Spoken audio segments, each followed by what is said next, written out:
ունես, որ ասում է կամավոր գնացել ու գերի են հանձնվել Ադրբեջանին, գնացել են Բաքու, որպեսզի դատվեն, այ ապուշներ, նրա արցախցիների 120 հազարանոց արցախցիների, արցախյան ողջ լքելը, որովհետև այլևս ի վիճակի չէին միայնակ դիմադրելու, կախված էր այդ 5 ռազմական գործիչների կամավոր հանձնվելուց,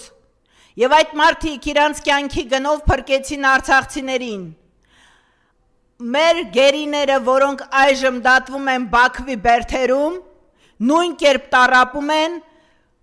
հավասար այն գերիների, ովքեր որ Նիկոլստանում, Նիկոլի ազգային անվտանգությամբ տակ տառապում են հայկական բերդերում, Միքայել Սրբազանի առողջական վիճակը վատ է, Վաթարանում